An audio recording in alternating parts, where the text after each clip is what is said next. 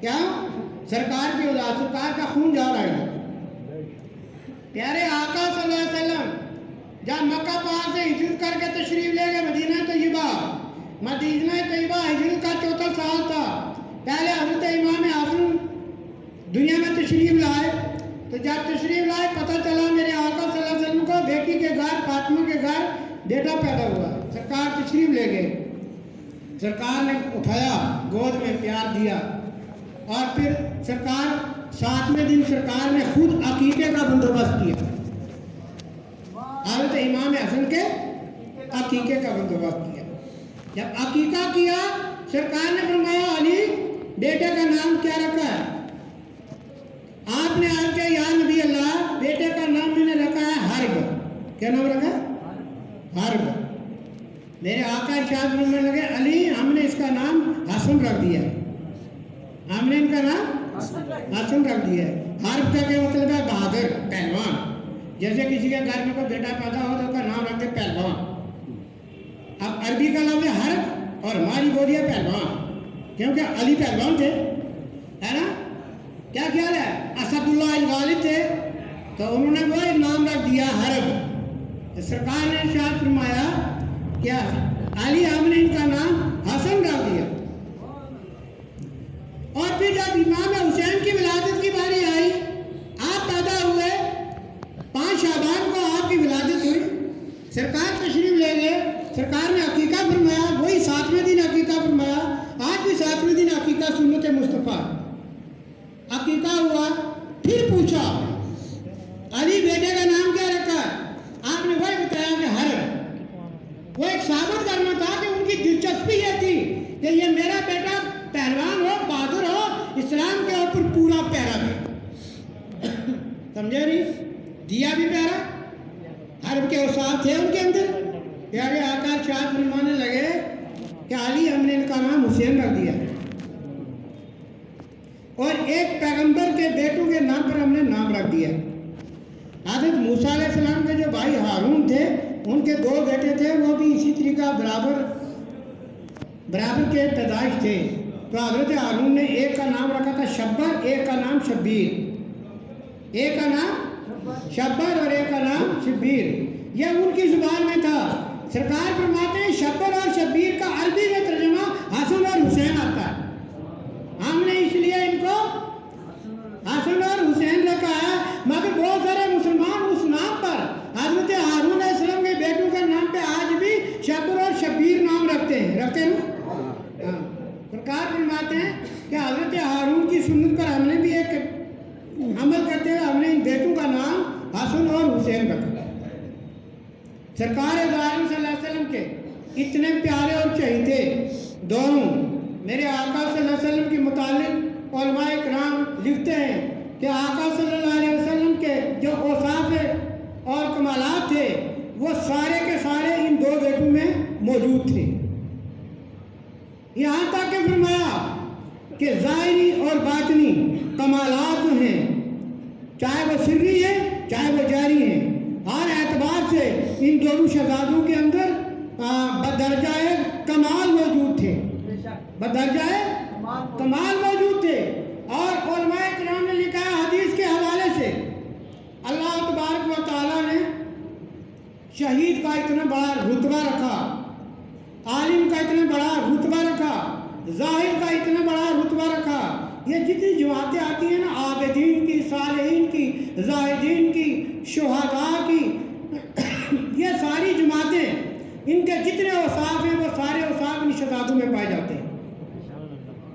عابدین ایسے کوئی زندگی میں نماز قضا نہیں ہوئی. عابدین ایسے کوئی زندگی میں قضا نہیں ہوئی. گردن پر تلوار لٹکی ہوئی ہے اور ایک دم وقت شہادت ہے پھر بھی نماز نہیں چھوڑی، کربلا میں بھی نہیں چھوڑی. عابد اتنے بڑے، سمجھے نہیں؟ اور زائد یہ ہے کہ کوئی بھی سائل دروازے سے خالی کبھی نہیں گیا، سمجھے نہیں؟ پوری رات اللہ تبارک تعالیٰ کے ذکر اور فکر میں گزارنا، یہ بتاؤ اس سے بڑی عبادت اور زہد اور کیا ہوگا؟ سمجھے نہیں؟ جب شہادت کا معاملہ آیا تو دونوں نوازے گئے، دونوں نوازے گئے. حسن بھی نوازے گئے، حسین بھی نوازے گئے. مگر دونوں کی شہادت میں فرق ہے.